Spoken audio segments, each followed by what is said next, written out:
Good day everyone, I am Nasrana Jimalang. So I will be explaining the featured social work programs together with Mother Lisa Kitwar. So we are the second reporters after Miss Kusain Rashida. So what is international social workers? So si international social worker is tumatalakay sa mga worldwide problems na kung sa is nararanasan ng mga tao sa buong mundo. So maraming opportunity sa trabaho ang makikita sa mahalagang larangang ito. So sa madaling salita si international social work ay tungkol sa pagtulong or pag-help sa mga tao sa ibang bansa na kung saan is nakakaranas ng mga problema tulad ng kahirapan, karahasan at discrimination. So yung mga social worker sa larangang ito is nagtatrabaho sa iba't ibang organization, like mga non-profit organization, non-profit organization, yung mga agency ng mga gobyerno, and yung mga international ng organization. So paano nga ba ginagawa ng international social worker para makatulong? So yung ginagawa nila they work together with the international organizations such as the United Nations, World Health Organization, or the NGOs, or government agencies. So yung role nila is nai-include yung pag-provide ng aid in sa mga crisis situations, yung pag-implement or pag-develop ng mga projects, or yung mga pag-advocate for policy changes sa mga international level.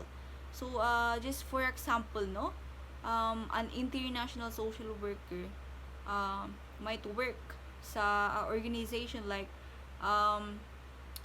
Medicine Sans Frontieres, providing medical and psychological support sa mga conflict zone, or yung mga hindi masyado napupuntahan, or hindi masyado nabibigyan ng pansin ng mga lugar.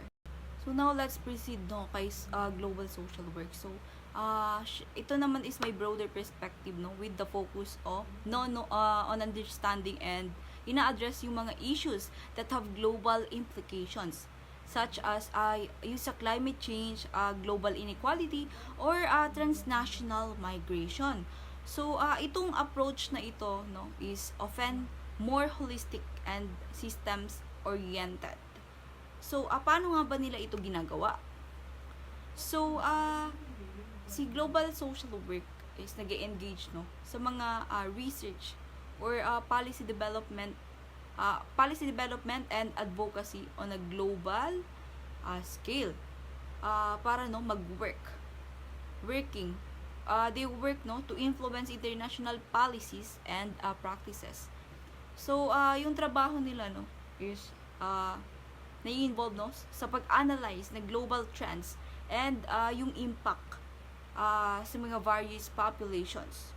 So just for example, isang global social worker na nagtatrabaho sa isang advocacy group which ina-address yung impact ng climate change sa mga vulnerable populations worldwide, that wherein dinedevelop yung mga strategies para ma-mitigate yung epekto ni climate change sa populations na yon.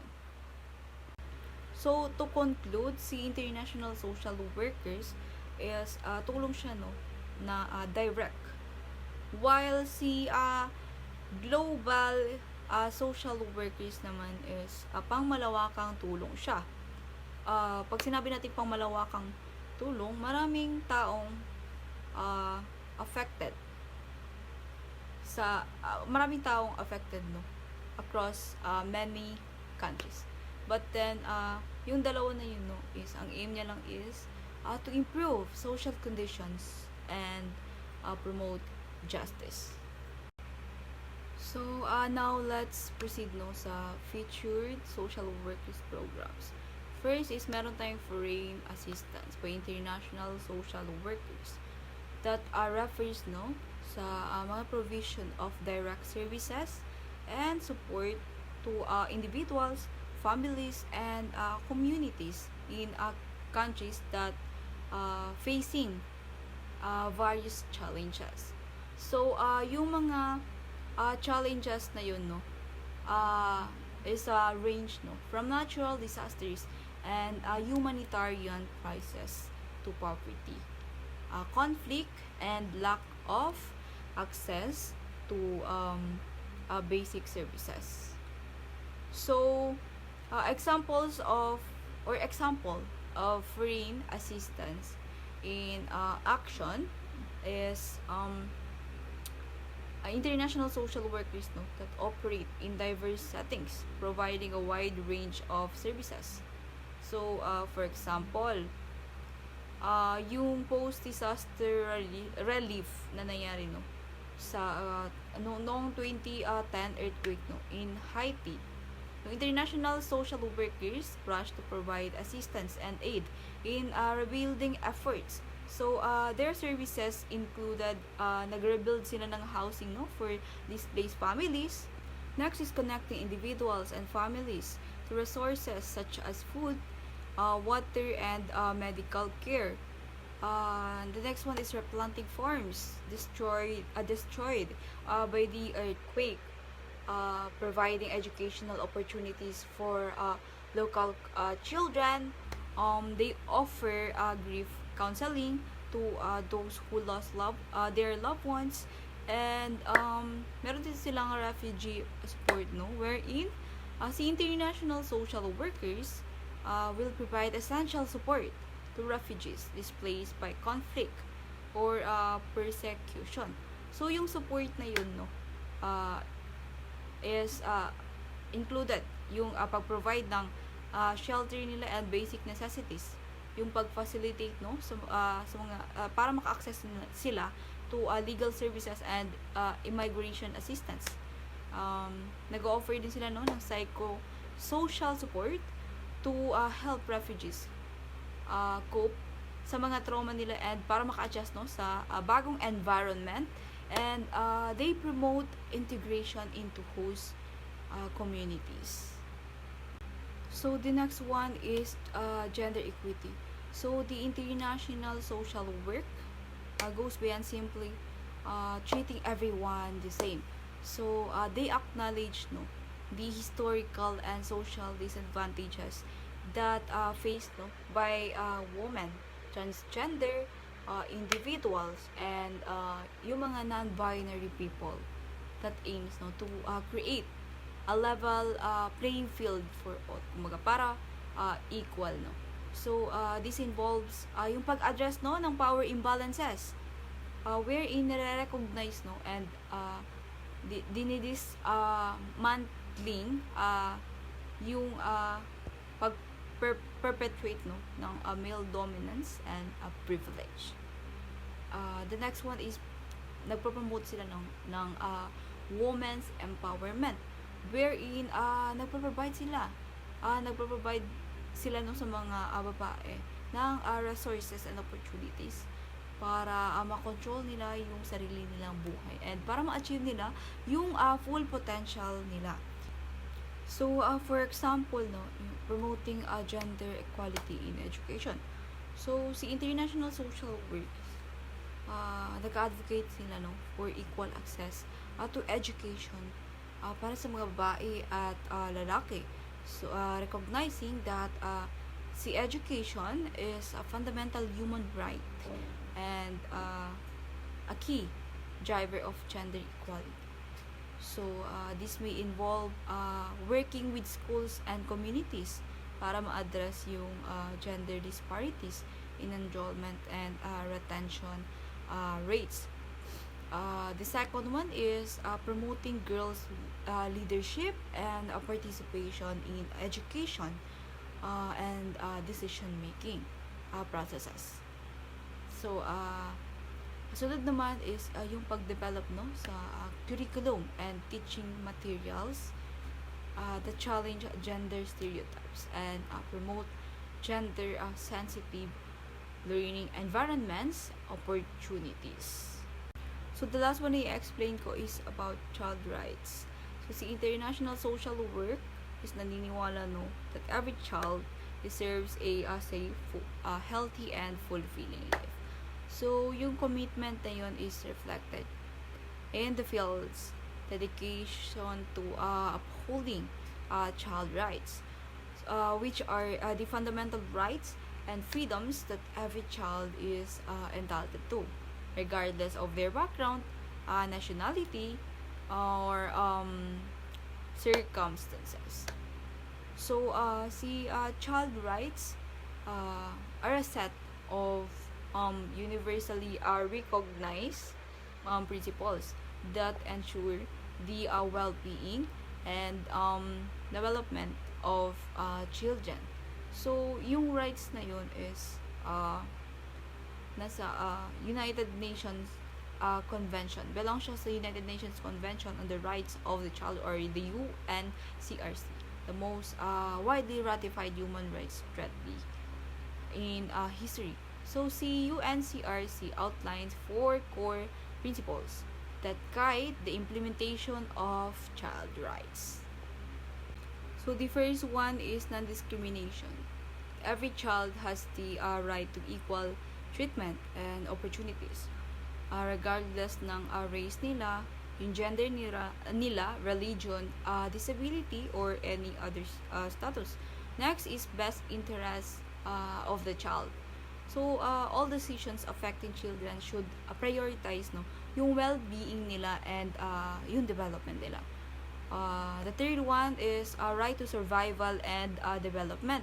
So, children have the right to life, health, and yung mga opportunity para ma-reach nila yung full potential nila.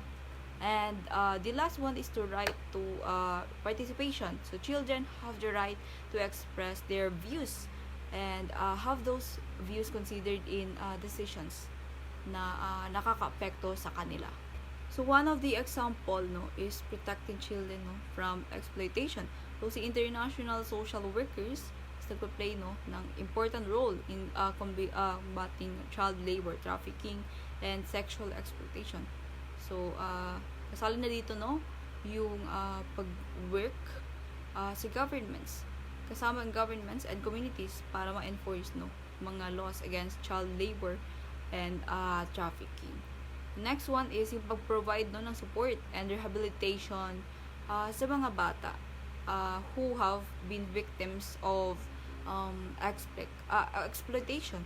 And the last one is raising awareness about the dangers of child exploitation and pag-promote ng preventative measures. So that's all. Thank you. So good day everyone, my name is Florisa Kitor and I will be discussing the additional areas of interest. So first we have the global health and health epidemics. The second one is the immigration and refugee rights. And the last one, which is the environmental justice and sustainability. So first ang i-discuss natin is the global health and health epidemics. So, ang programang ito is nakafocus sa pag-improve ng health outcomes sa buong mundo. Especially sa mga low-income or underserved region na limitado lang yung access sa healthcare services. So, ang programang ito is ina-address ang palawakang pagkalat ng sakit and pinopromote din ito ang pag-iwas sa mga sakit. And lastly, they also take actions when it comes to health crisis tulad ng epidemic. So for example, HIV or AIDS, ang international social work is nagtitake ng awareness sa mga tao about sa ganitong klaseng sakit. And also, nagpo-provide din sila ng medical care sa mga taong apektado dito. And lastly, nag-advocate din sila for better access sa mga communities na limitado lang no yung nakukuhang services. So for example, or like sa Sub-Saharan Africa, maraming mga HIV cases, so kinakailangan nila ng healthcare services or medical care na makakatulong sa kanila. So second is immigration and refugee rights. So first, ano nga ba ang pinagkaiba ni migration and refugee? So first, si migration. Si migration is, it refers to those individuals who are voluntarily moved to other places or to other countries to seek opportunities, such as education, employment, or to reunite for their families. Well, the refugee it is about the individuals who was forced to move to other places dahil nagkaroon ng war, violence, or hindi magandang pangyayari sa tinitirahan nila previously. So, yun ang pinagkaiba ni migration and ni refugee. Si migration, they are voluntarily moved to other places. While si refugee, they are forced to move to other places. So now, ang ISW or International Social Work ay may mahalagang papel sa pagtaguyod ng kanilang karapatan. They offer legal assistance at pinafulfill nila sa mga ito na they are belong sa nilipatan nilang place or country. So, when it comes to refugee resettlement, ang social work ay tumutulong sa mga refugee na makahanap ng matitirhan, mapagtrabahuan, at education sa mga bansang tumatanggap at sinisigurado rin nila na sila ay nakakatanggap din ng psychological and social support. So when it comes naman sa karapatan ng mga immigrants, ang programang ito, ang International Social Work Program, ay nakafocus sa pagtaguyod ng legal rights ng mga immigrants. Tinutulungan ang mga ito sa mga komplikadong batas sa immigration at nagbibigay din ng suporta para matiyak ang kanilang kaligtasan at kapakanan. So the last one is the environment, justice, and sustainability. Ang social work or international social work programs ay nakafocus sa environmental issues and social inequality. Layunin ng environmental justice na ma-ensure ang mga marginalized communities na kadalasang naapektuhan ng environmental degradation na magkaroon ng equal access sa mga resources at magkaroon ng mabuting environment. So, when it comes on access to resources, ang International Social Work Program ay tinitiyak na ang mga communities, lalo na sa mga may hirap na magkaroon ng access sa malinis na tubig, hangin, at energy na kadalasang nanganganib ngayon dahil sa pagkasira ng ating kalikasan.